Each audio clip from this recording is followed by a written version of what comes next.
અમદાવાદના સરખેજ વિસ્તારમાં ગાડીમાંથી મૃતદેહ મળ્યો છે। પાર્ક કરેલી ગાડીમાંથી પુરુષનો મૃતદેહ મળી આવ્યો છે। એલજે કોલેજ પાસે અવાવરૂ જગ્યાએથી મળ્યો છે મૃતદેહ। ડીકમ્પોઝ થયેલી હાલતમાં મૃતદેહ મળી આવ્યો છે। સરખેજ પોલીસે વધુ તપાસ હાથ ધરી છે। કોનો આ મૃતદેહ છે, કોણ અહીંયા મૂકી ગયું હતું, ગાડી કેટલા સમયથી અહીંયા આગળ છે, આ તમામ મુદ્દાને લઈને પણ તપાસ કરવામાં આવી રહી છે। કારણ કે જે મૃતદેહ છે તે ડીકમ્પોઝ હાલતમાં મળી આવ્યો છે, જેના કારણે અનેક તર્ક વિતર્ક થઈ રહ્યા છે કે અત્યારે કેવી રીતે આ ધ્યાનમાં આવ્યું। અનેક વિદ્યાર્થીઓ આ એલજે કોલેજમાં ભણતા હોવાથી તેઓના જીવની ઉપર જોખમ છે કે શું, આ તમામ મુદ્દાને લઈને તપાસ કરવામાં આવી રહી છે।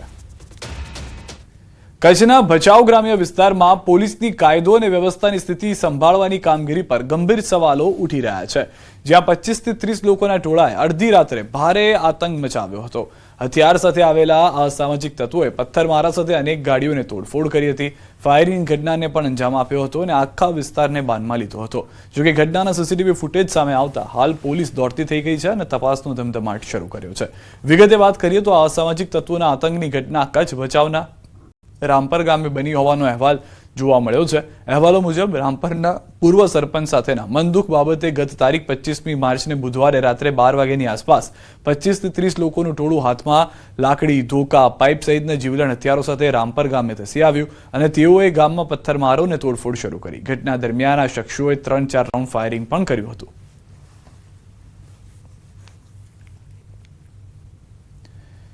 પશ્ચિમી એશિયામાં ગ્રાઉન્ડ ઓપરેશનની તૈયારીમાં યુએસ। પશ્ચિમી એશિયામાં યુએસ મોકલી શકે છે સૈનિક। અમેરિકા મોકલી શકે છે 10,000 સૈનિક। 7,000 સૈનિકોને પહેલા જ મોકલવાનો ઓર્ડર।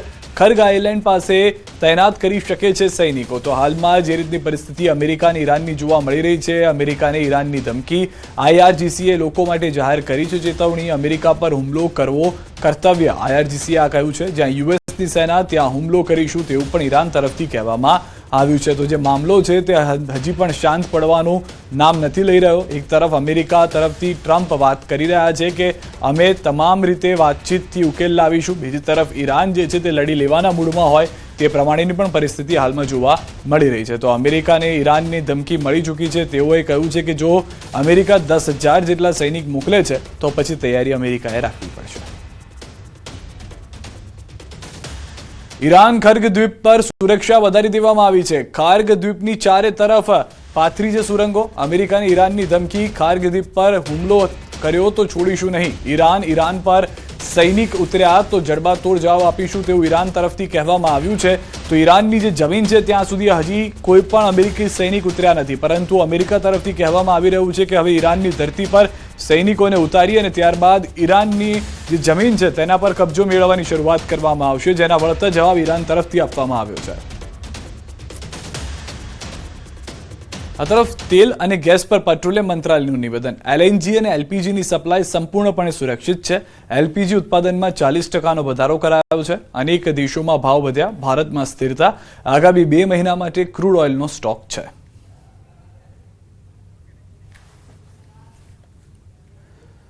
સુરેન્દ્રનગરમાં પુત્રવધુએ પ્રેમી સાથે મળી સસરાની કરી છે હત્યા। વઢવાણ તાલુકાના ફૂલગ્રામ ગામે ધોળા દિવસે આધેડની હત્યા। આડા સંબંધનો ઠપકો આપતા ઉશ્કેરાઈ કરી હત્યા। પાઇપ અને લાકડાના ધોકાના ઘા ઝીકી આધેડની હત્યા કરી। પ્રેમ સંબંધ ન રાખવા સસરાએ આપ્યો હતો ઠપકો। પોલીસે 3 આરોપીની કરી છે ધરપકડ। વઢવાણના ફૂલગ્રામમાં લગ્નેતર સંબંધોના કરુણ અંજામમાં પુત્રવધુએ પ્રેમી સાથે મળી સસરાની હત્યા કરી નાખી છે। પુત્રવધુ ચકુબેન અને તેના પ્રેમી સોહેલ વચ્ચેના આડા સંબંધો અંગે સસરા વારંવાર ઠપકો આપતા ઉશ્કેરાય। પુત્રવધુએ લાકડાના ધોકા અને લોખંડના પાઇપ વડે સસરા પર હિંસક હુમલો કરી તેમને મોતને ઘાટ ઉતાર્યા। જે બાદ જોરાવરનગર પોલીસે ગણતરીની કલાકોમાં જ 3 આરોપીની ધરપકડ કરી છે। કાયદેસરની કાર્યવાહી હાથ ધરાઈ છે। મારા સગા કાકા થાય તેમને સોહિલભાઈ રમેશભાઈ જીડિયા તથા સુરેશભાઈ લક્ષ્મણભાઈ જીડિયા તથા તેમના નાના દીકરાના વહુ ત્રણે થઈ અને હુમલો કર્યો। લાકડી તથા પાઇપનો વડે હુમલો કર્યો અને માર માર્યો, તેથી તે મૃત્યુ પામેલ છે। ભાવનગરના પાલીતાણા વિસ્તારમાં આવેલા સિદ્ધ ક્ષેત્ર બાલાશરમાં ગંભીર બનાવ સામે આવ્યો છે, જ્યાં ગૃહપતિ તરીકે કાર્યરત હસમુખ શાહ વિરુદ્ધ સગીર બાળકો સાથે અપ્રાકૃતિક શોષણના આક્ષેપો નોંધાયા। મળતી માહિતી મુજબ ગરીબ પરિવારના બાળકોને ધમકાવી લાંબા સમયથી દુષ્કૃત્ય આચરવામાં આવતું હતું અને કુલ 8 બાળકો તેનો ભોગ બન્યા હોવાનો આક્ષેપ છે। બાળકોના પરિવારે એસપી સમક્ષ રજૂઆત કરતા પાલિતાણા ટાઉન પોલીસ સ્ટેશનમાં પોક્સકો સહિતની કલમો હેઠળ ફરિયાદ નોંધી છે. પોલીસે બાલાશ્રમમાં તપાસ કરી નિવેદનો નોંધ્યા છે અને હાલ ફરાર આરોપીની શોધખોળ શરૂ કરી આગળની કાર્યવાહી હાથ ધરી છે. મારો છોકરો છેલ્લા 6 વર્ષથી ભણે છે. એની સાથે ત્યાંના ગૃહપતિએ, જેમનું નામ છે હસમુખભાઈ શાહ, એ છેલ્લા 3 વર્ષથી એની સાથે દુષ્કૃતિ આચરે છે. હવે એના માટે અમે ન્યાયની માંગણી સાથે અહીંયા ભાવનગર એસપી સાહેબને, પાંડે સાહેબને મળવા આવ્યા છીએ. રાજકોટમાં એક મકાનમાં થયો છે બ્લાસ્ટ. સાધના સોસાયટીમાં આવેલા મકાનમાં ગેસના બાટલામાં વિસ્ફોટ થયો છે. અચાનક બ્લાસ્ટ થતા એક વ્યક્તિ ઇજાગ્રસ્ત થયો છે. મકાનમાં અન્ય જ્વલનશીલ પદાર્થો હોવાની માહિતી સામે આવી છે. પોલીસ અને ફાયર વિભાગે ઘટના સ્થળે પહોંચી વધુ તપાસ હાથ ધરી છે. તો દ્રશ્યોમાં પણ જોવા મળી રહ્યું છે તે પ્રમાણે મકાનમાં ગેસના બાટલામાં વિસ્ફોટ થવાને કારણે આખું મકાન જે છે તે નુકસાનગ્રસ્ત થયું છે. અચાનક બ્લાસ્ટ થતા એક વ્યક્તિ પણ ગંભીર રીતે ઇજાગ્રસ્ત થયા છે. સદનસીબે ફાયરના જવાનો તુરંત ઘટના સ્થળે પહોંચ્યા હતા અને પાણીનો મારો ચલાવી આગને કાબૂમાં પણ લઈ લીધી હતી.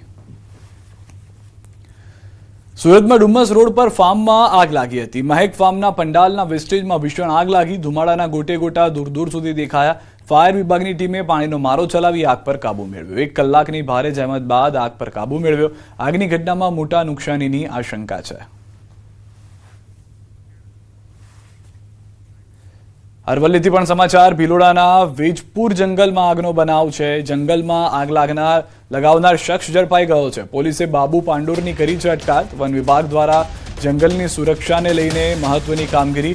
વેજપુર જંગલ ગઈકાલે લગાડવામાં આવી હતી આગ. વન વિભાગે આરોપી પાસેથી 15,000નો દંડ વસૂલ કરી કાર્યવાહી કરી હોવાની જાણકારી.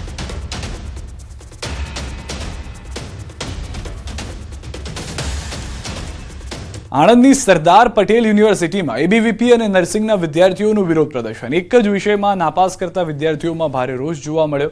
વિદ્યાર્થીઓ ઉગ્ર રજૂઆત કરતા વીસી ચાલુ કાર્યક્રમમાંથી ભાગી ગયા. એબીવીપી અને વિદ્યાર્થીઓમાં ઉગ્ર રોષને લઈને પોલીસ બોલાવવાની ફરજ પડી.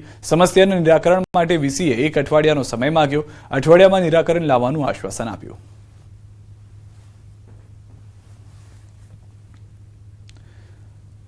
સ્થાનિક સ્વરાજની ચૂંટણી પહેલા આમ આદમી પાર્ટી પણ હરકતમાં આવી છે. દાહોદના લીમખેડા ખાતે આપની સભા યોજાઈ. દિલ્હીના પૂર્વ સીએમ અરવિંદ કેજરીવાલ અને પંજાબના સીએમ ભગવંત માન ઉપસ્થિત રહ્યા. વિજય વિશ્વાસ સભામાં 20,000થી વધુ લોકો ઉપસ્થિત રહ્યા. આપે ભ્રષ્ટાચાર, બેરોજગારી તેમજ આરોગ્યના મુદ્દાઓ પર પ્રહાર કર્યા. કાર્યક્રમમાં ઈસુદાન ગઢવી, ચેતર વસાવા તેમજ આપના કાર્યકરો પણ ઉપસ્થિત રહ્યા. સ્થાનિક સ્વરાજની ચૂંટણી પહેલા આપની સભાથી રાજકીય માહોલ ગરમાયો. રાજકોટ શહેરમાં સરકારી જમીન ઉપર ગેરકાયદેસર કબજો કરી પાર્ટી પ્લોટ ચલાવવાનો ચોંકાવનારો કિસ્સો સામે આવ્યો. મવડી વિસ્તારમાં ગોરધન મેઘાણી દ્વારા સરકારી જમીન ઉપર સિટી લાઇટ નામનો પાર્ટી પ્લોટ બનાવી વર્ષોથી લાખો રૂપિયાની આવક કરવામાં આવી રહી હતી. અગાઉ દબાણ દૂર કરવાની બાંહેધરી આપ્યા છતાં પણ ગેરકાયદેસર પ્રવૃત્તિ ચાલુ રાખવામાં આવી હતી. આખરે જિલ્લા કલેક્ટરની સૂચનાથી તાલુકા પોલીસ સ્ટેશનમાં લેન્ડ ગ્રેબિંગ એક્ટ હેઠળ ફરિયાદ નોંધાઈ છે. પોલીસે તાત્કાલિક આરોપીની ધરપકડ કરી છે અને અંદાજિત 3.85 કરોડ રૂપિયાની 5500 ચોરસ મીટર સરકારી જમીન મુક્ત કરવામાં આવી છે.